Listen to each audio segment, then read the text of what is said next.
seekers and life travelers, and welcome to Life Mastery TV, your source for inspiration, empowerment, and fulfillment. My name is David McLeod. I am your Life Mastery Coach, and I'm really glad to be here with you today. Today, we're going to be talking about this concept of tapping into shadow. Now, shadow is one of those areas that a lot of people, maybe there's a little bit of confusion, a little bit of fear. They don't really know what shadow is all about.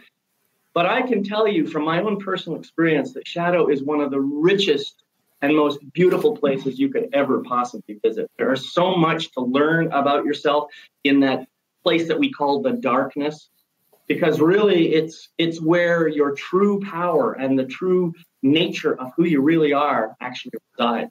You already know about the outside part of you, the part that's in light, but this is the part that's going to bring you a lot of amazing results if you're willing to go there.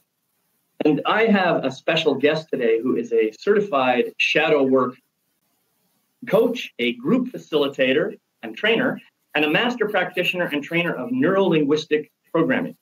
She began coaching in 2009 after recognizing the debilitating energy of a strong inner critic. And this is true for many of us, by the way. So I think you're going to find out more about that today. And so she decided she wanted to make a difference for people in the world. Her processes allow you to transform your inner critic to a powerful inner ally who can assist you on your way to a joyful and fulfilling life. Please join me in welcoming Karin Green to our show today. Welcome, Karin. Thank you so much. Oh, what a beautiful introduction. Thank you. Well, you're welcome. And actually, you deserve it because you've earned it, right? You've done that. And this is a part of who you are. It's not all of who you are, of course, but it's a part of who you are. And I understand from your bio that your mission is to empower people to overcome fears, make lasting changes, and create a positive impact in their lives and on the world. Tell me a little bit more about that. Well, you can sum that up in my mission is to help people fall in love with all of themselves, with all parts of themselves, to really get to that place where you're congruent and really liking who you are in all aspects of who you are, right? Mm-hmm. Yeah, that's a beautiful statement. And that's certainly very much in alignment with what I try to help people to do.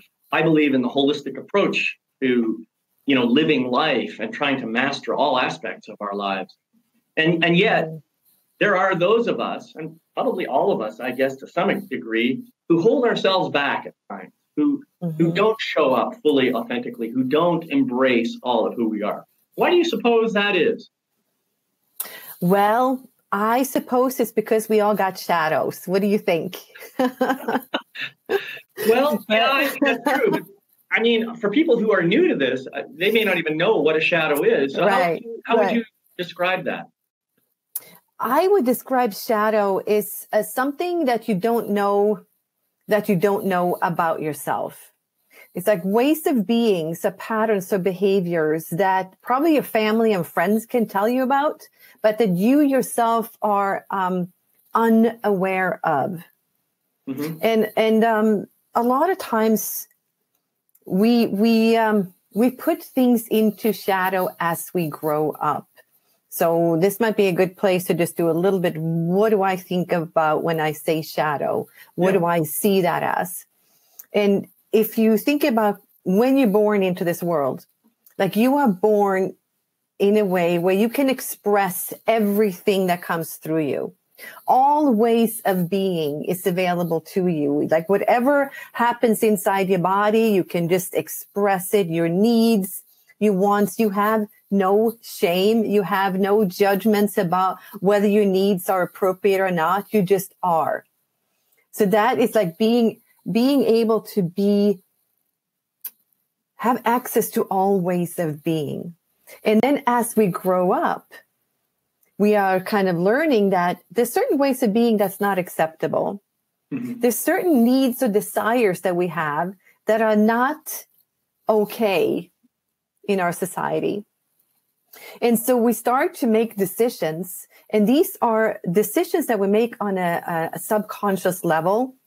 You might have been conscious about it in the moment when you were 3, but at this point today, when you're an adult, you have no idea what decisions you made. So it's about uncovering those decisions you made, like decision you made that it's not okay to be exuberant.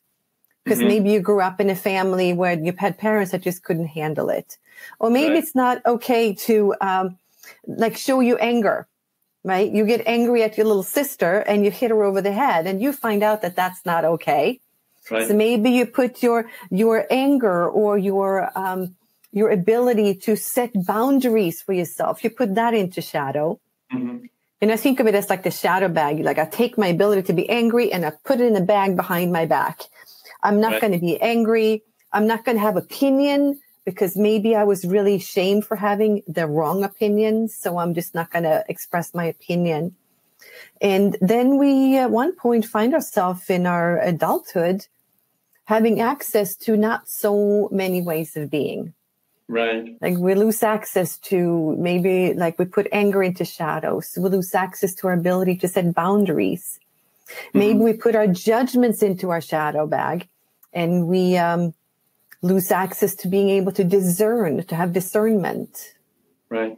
Right. This is a great discussion. I love this topic and I could talk about it for hours.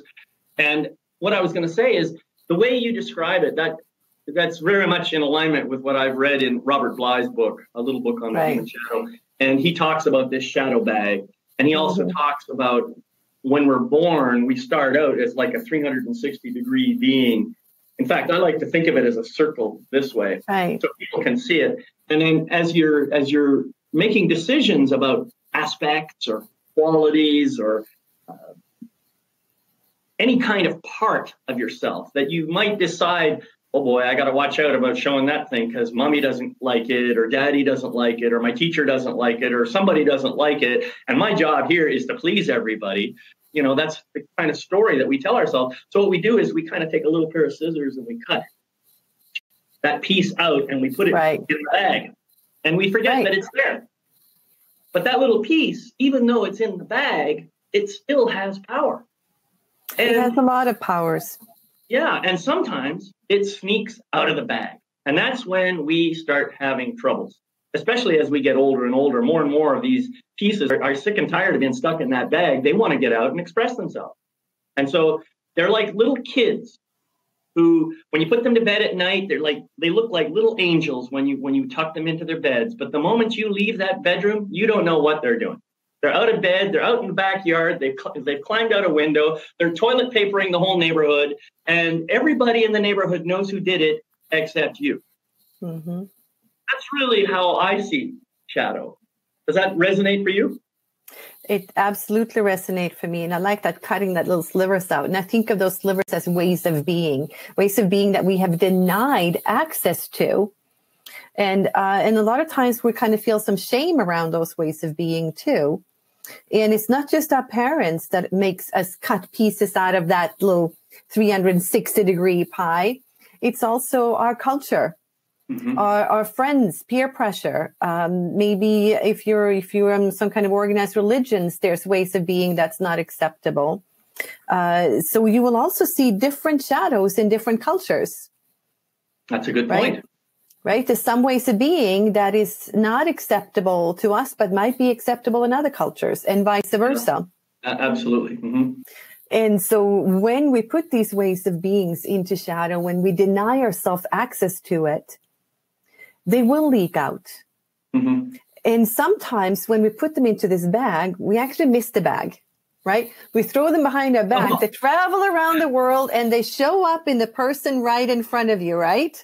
Yep, that's right. We call that projections. Right. Right. So if I put anger into shadow, when I meet angry people, I get so like there's something wrong with them. I have a lot of opinions about these angry people. And what I'm looking for then, so now we're talking about how do you find your shadow, right? Well, we'll go to that in a But going on the projection. That's a beautiful place to start to look for what might be in shadow for you. Like, what are you? What is it in others that really triggers you? And if there's some behaviors that really triggers you, it's quite likely that you have that behavior too. You've just put it into shadow and you're completely unaware of it. Right. Well, I like to believe that given that we're all connected, and this is something that some people don't buy, but I certainly do. On an energetic level, we're all interconnected with one another. And so, therefore, it's not only likely, but I think highly probable that every aspect of myself that I choose not to see within me and that I choose to see within you is actually there because we both share those common elements. In fact, all of us, all over the planet, share them. And I believe. Now, some of us are a little bit more comfortable being able to express those parts of ourselves, and some of us aren't. And that's what happens when we start putting stuff into shadow and hiding those parts of ourselves, or we're thinking we're hiding them so that no one else can see them. They end up showing up in front of us so that we're looking at them all the time. We see them in other people. We see them in different circumstances. We see them showing up in a variety of different ways. And I'm a real expert, for example, at identifying arrogance in other people. Yes. And I know that it's because I got called arrogant when I was a little kid. I remember this. And I knew that it was a bad thing. So I tried to hide my arrogance. I tried for a long time. And as you say, there's other pieces that go. When I hide the arrogant piece, I also hide the part where I actually do know something. Mm-hmm. You know, I actually do have some understanding of what's really going on here. And just because I happen to know it doesn't mean I'm arrogant. And while you were like, before you really discovered this, before you started like digging into your shadows, would you say that you would call yourself a non-arrogant person, like you were not arrogant? But if you might have interviewed your friends and family back then, would they maybe have seen some arrogance in you that you were unaware of? Oh, absolutely. I'm 100% sure of that. And I would have denied it completely. Absolutely, because you were not an arrogant person. I am not arrogant. Yep. I had the same. I was not an angry person. Uh-huh. I was just not angry. Nothing made me angry. I was very mellow, was very understanding. Nothing made me angry. But then something would happen and all of a sudden a plate would fly across the room. Or a door would get slammed really hard. Or all of a sudden this like spew of swear words would come out of my mouth. And I would like afterwards say, I don't know what happened. It was like I was possessed, right? Exactly. Like that was not me. That was not me doing that. That was somebody else. That was not me. That's not who I am. Right? Yep. Also, looking back now, I could see that putting anger into shadow, being completely unaware how angry I actually came across to my friends and my family. I also had very poor boundaries. Mm-hmm. Because I was so bent on not being angry. I was understanding, and I would make excuses for people so that I would not have to get angry. But it also really affected my ability to have clean and clear boundaries. Right. So you wouldn't say no, and what would happen instead is people would take advantage of you, and yep. Yep. And I couldn't be trusted really, because I would say yes when I didn't mean yes. And then I would find some sneaky way to not do it. Right. So it became unclean. Now, owning my anger, saying like, yes, I have a lot of anger in me. Now I can use and choose how to use this anger into setting clean and clear boundaries, to having a clear yes and a clear no. Absolutely. And knowing that distinction. So it's, yeah. Well, I'm amazed at how similar your story and mine are, really. I had a lot of anger that really didn't reveal itself to me until I was in my 40s, early 40s. And what happened was, I was living according to what I thought was the right way of being and trying to be a nice person, trying to be the one who did what everybody else wanted. My mom told me at a very young age, I know you better than you know yourself, she'd say. And so consequently, I came to the belief that well, if I wanted to know anything about myself, I have to look to you. And eventually I stretched that out to every other person in the planet. But in the process of doing that, I just made myself more resentful and angry, but I didn't want to acknowledge the anger. It was very complicated and something that took me a long time to, unwind and deconstruct so that I could now approach life first of all, taking complete ownership of myself, including my anger. So you and I have a very, very similar background, I think. And I'm amazed that we just happened to come together for this on a right. Without really knowing. And we were just talking before we came on the air, and we have almost as a similar career trajectory too. So I know that was kind of interesting. We're both science geeks. Yeah, that's right. In the background. Yeah. So this is a beautiful thing, this whole concept of shadow. I'm sure that the other people who are watching this right now or watching the recording, they can relate to some aspect of themselves, I'm sure, that they have decided for whatever reason to deny it, to disown it, to disavow it, to plain or just to hide it, or even to repress it in an unconscious way because they believe that it's inappropriate, it's unacceptable, or it's just plain bad or wrong. I mean, that's really what we're talking about here. We make that decision somewhere because maybe when we were children, expressing that quality, that attribute, that part, that way of being, as you describe it, led to some unpleasant, maybe even painful, and possibly even extremely dangerous results. Yes. And so the net result of the whole thing is we were really just trying to protect ourselves. Yes. And maybe the people around us too. Yeah, and the one of the main things that I work with my clients is how to bust their inner critic, right? That negative voice that just keeps eating at you. And I think I've never met anybody without a negative inner critical voice.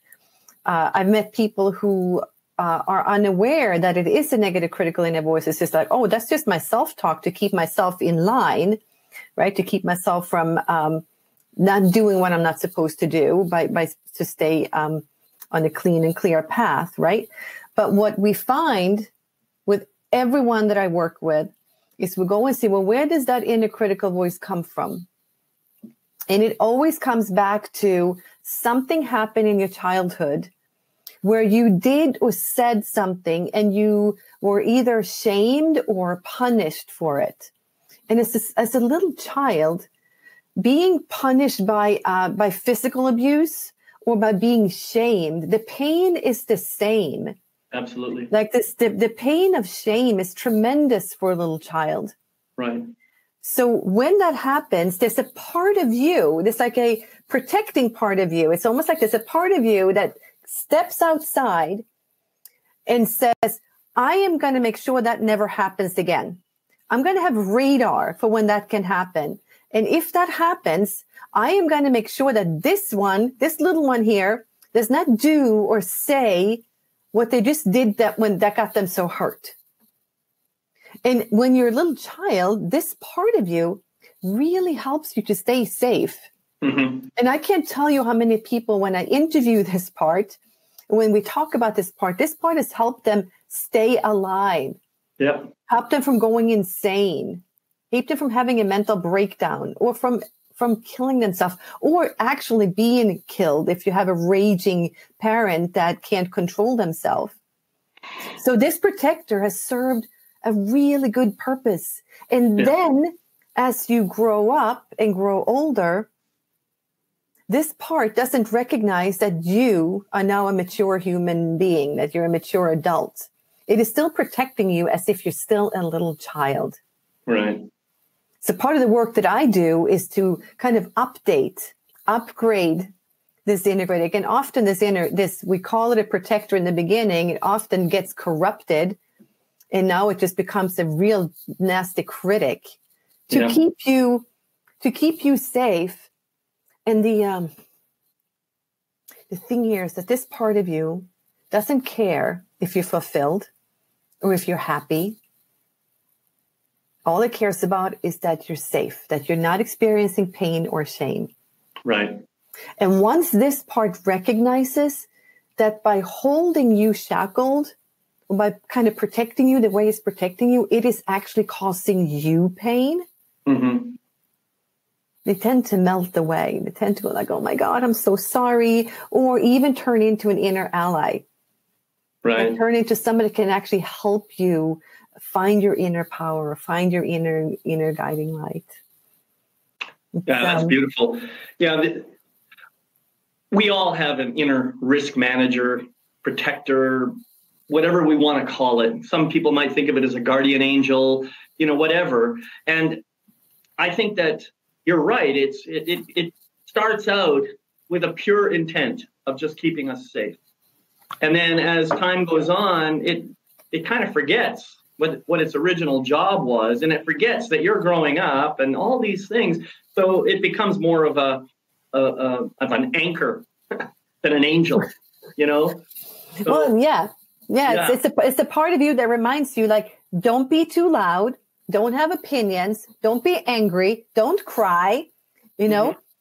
And right. I think we've all had that experience in our childhood where I know for myself for sure. I stepped into the dining room and I had a very strong opinion about something that was like totally against my dad's opinion.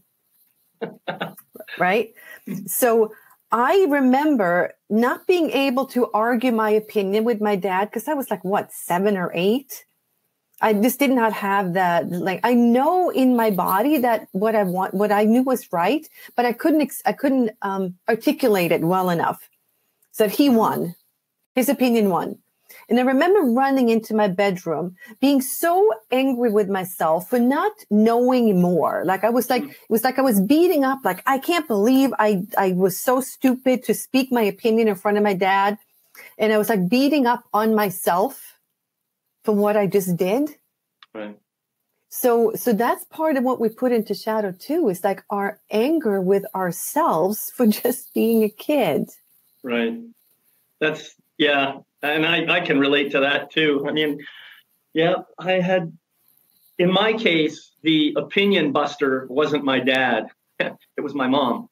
But occasionally my dad would chime in with, well, where did you come up with such a stupid idea or something like that, Right.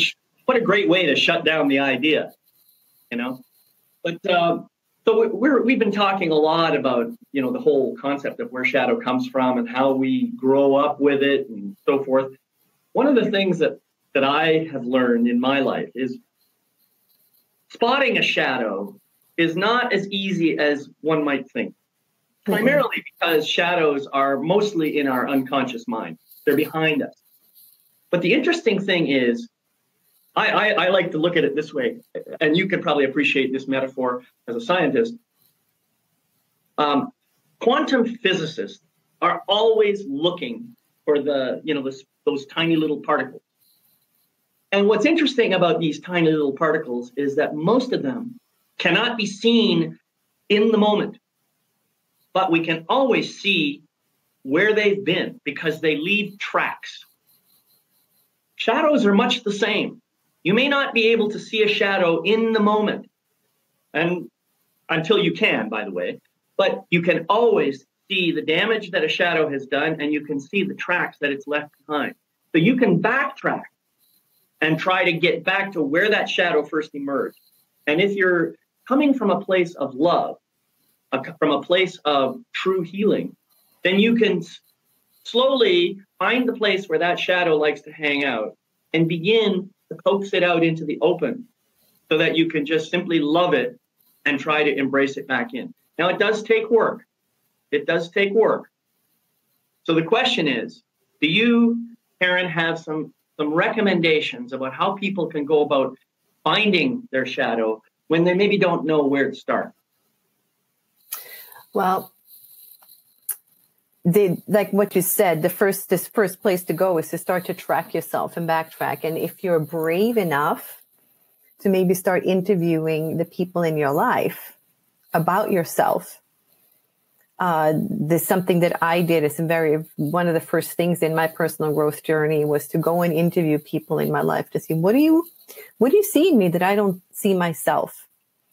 But finding a way to do that so that you don't get triggered, right? So that takes maybe some bit of coaching to get to the place to be able to do that. It's also looking at what are you projecting onto others. What do you see? What is like really triggering you in other people? And take a good look at where might you be like that too. And another way is this, like all those behaviors when you say, oh my God, I don't know what just came over me. That's not me. Like if you're ever finding yourself thinking or saying, oh my God, that was not me. Like that's you. That was the shadow that came out, right? Sometimes we can see repeating patterns. Like one of my patterns is procrastination. And I know when I'm procrastinating, really what I'm doing is like I have fear. I fear that I am going to be seen and found not good enough. So like coming on to this, to speak publicly like this with you, procrastination came up. So I'm like, I know, it's like, oh, look at that. Here's my shadow. My fear of being seen is coming up. And I know exactly where it's coming from because I worked it so many times that I know what to do with it now. Mm-hmm. There is something you said though about like starting to track it. There's also really some power in working with somebody that can help you track it. Mm-hmm. I've been doing shadow work and looking at my shadows for a long time now. And still to this day, when I notice that there's some shadow lurking here, when there's something coming up, I always call somebody to help me see it because it can be very difficult to find it myself. I've been keeping it hidden from myself for a really good reason. Right. Well, and not only that, but I think that this is true about pretty much anything in life. It's hard to see the big picture when you're stuck in the middle of the picture, you know, and that's kind of what happens here. And I totally agree with you. I do this work with people too. I help them to see their own shadows. But I know that for myself, I remember the first time that I really started going into my own shadow and started looking at it with with hopefully an objective eye. I was really afraid. I was actually very scared. The story that I was telling myself at the time was, geez, if I open up and reveal this dark part of me, well, you're going to hate me. And then I'm going to have no friends at all. Yeah. You know? So I had this huge fear that people were going to see something in me that was so dark and ugly and just terrible that they wouldn't want anything more to do with me. Yeah. They'd run for the hills, you know? Yeah. But what I discovered is the exact opposite happened. Yeah. And that's completely counterintuitive. Yeah. As people started to see the real me, even those dark parts, the parts that I was very ashamed of, they didn't take on the same level of shame. They saw it as, yep, I've been there, man. I know what you're going through. And you know what? It's okay. You're okay. They loved me. Yeah. They didn't run away. And you got a chance to start to love yourself. Absolutely. And love your dark parts. And what we see, we haven't talked about the golden shadow yet. Well, but like what you get to see though, when you dive into what you think is so dark and ugly that you're afraid other people might not like you or might actually be revolted by you if you express this. When you dive into that shadow, when you actually turn around and face it and start to look at where did it come from? Why did that shadow end up there? You are always going to find a kernel of gold. Like there's a nugget of bright, beautiful light in there, like life force energy.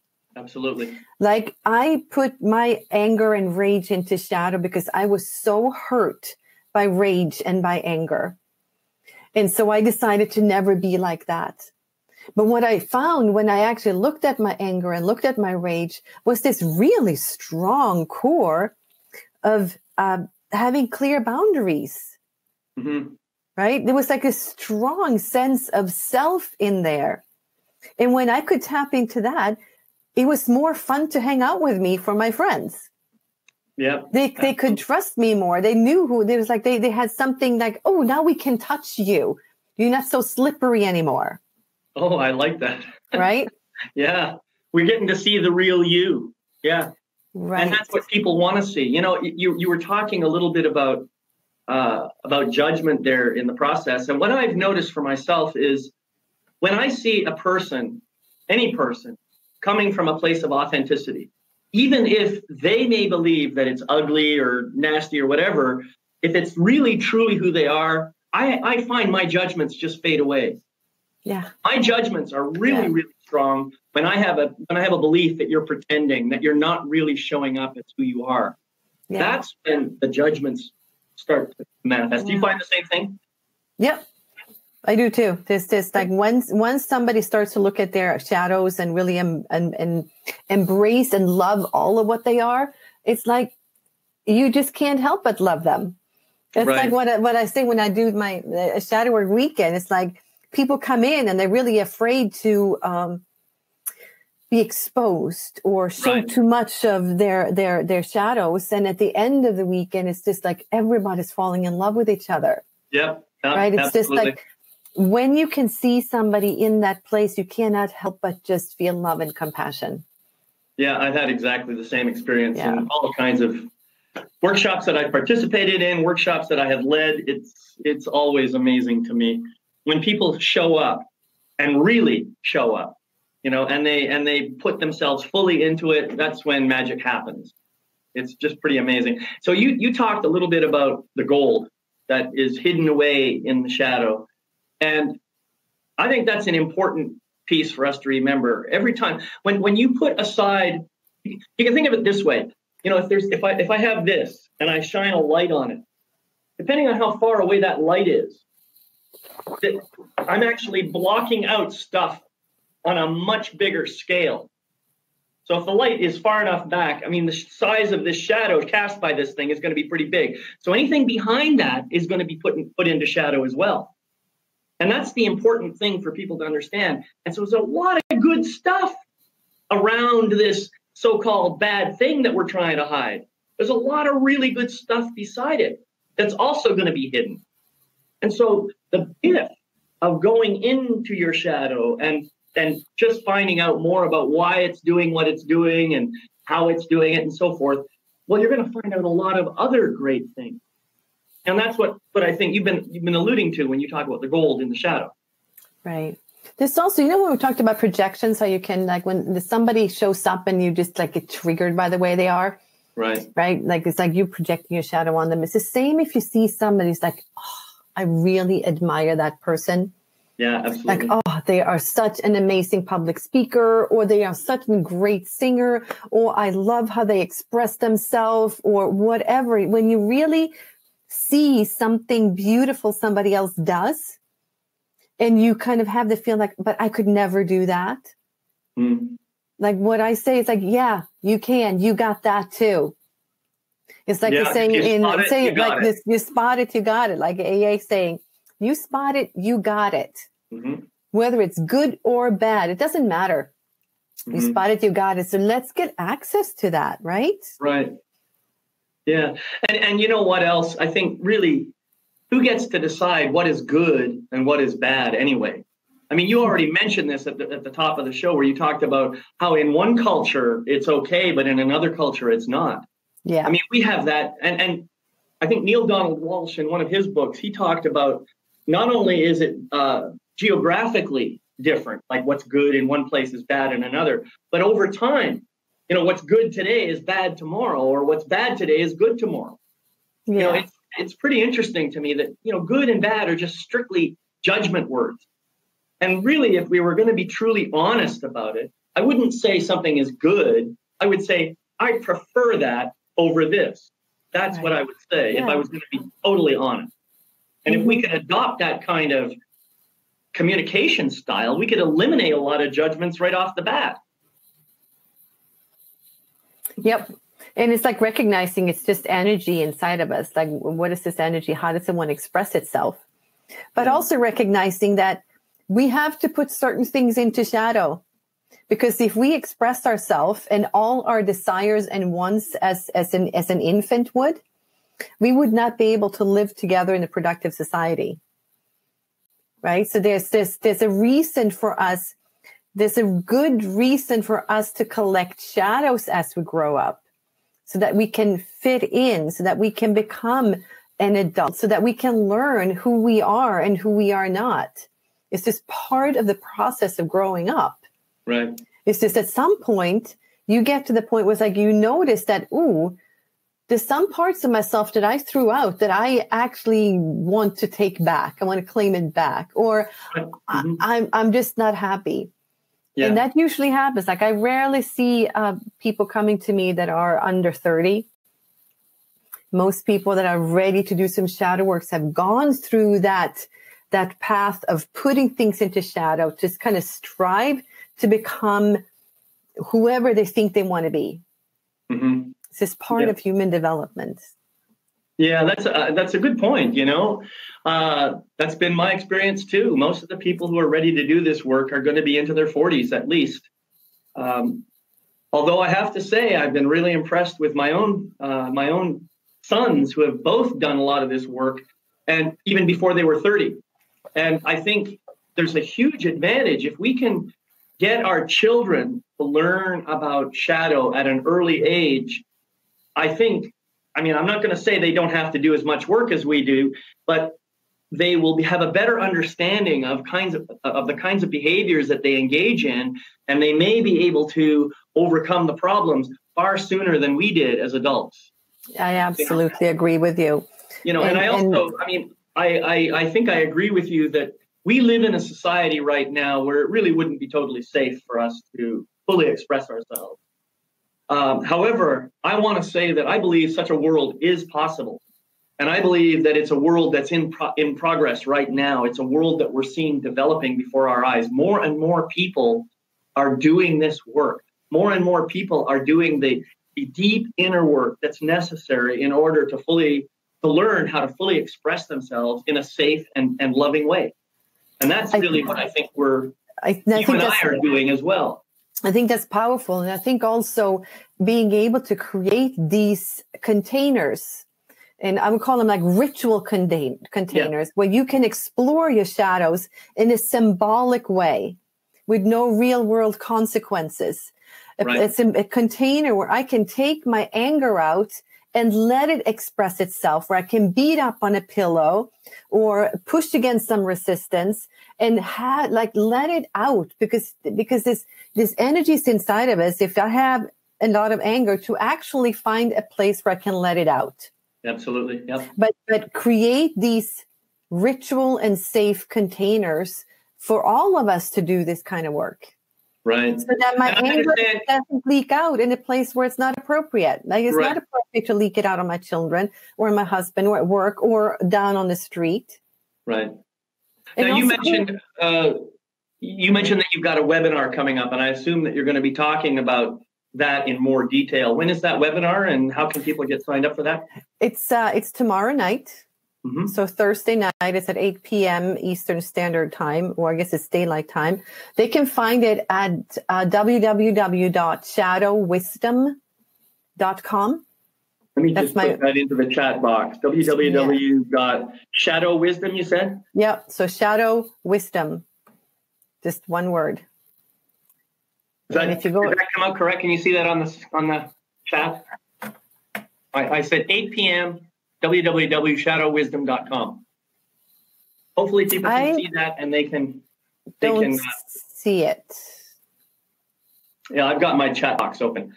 All right, but if you go to shadowwisdom.com, it's like the banner on the top. Click on it. You can join me, or go find me on Facebook, and you'll find a link there too. Right. So, Karin, I want to ask you one final question before we close out.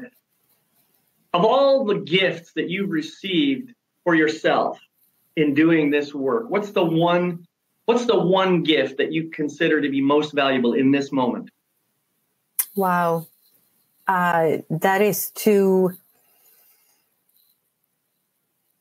there's almost nothing that triggers me anymore. In the past, whenever anybody would say something or do something out in my periphery, I would take it personally, because I had the belief that I wasn't good enough. So it didn't matter what they were saying, whatever people around me said, it had to go through my filter of not being good enough and my not good enough filter would kind of translate whatever they said to a judgment or a criticism about me.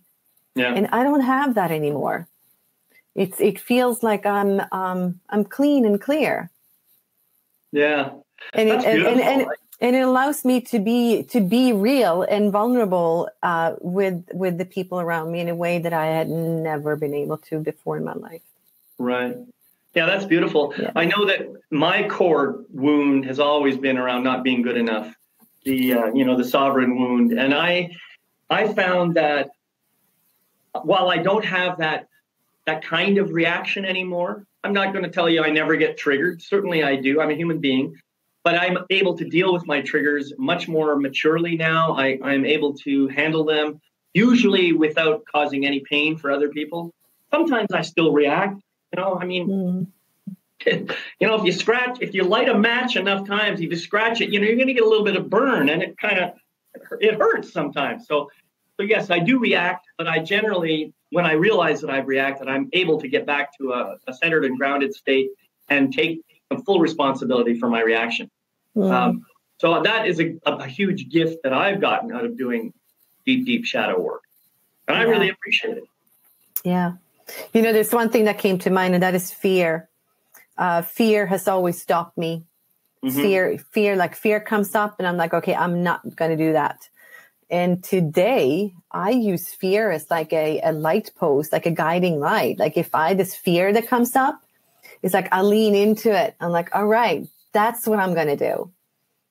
And what I'm finding is from learning how to lean into my fear, there's just like it's like a huge river of inspiration and creativity that lives on the other side of that fear. So yeah, that's kind of a interesting journey to learn how to do that. Yeah.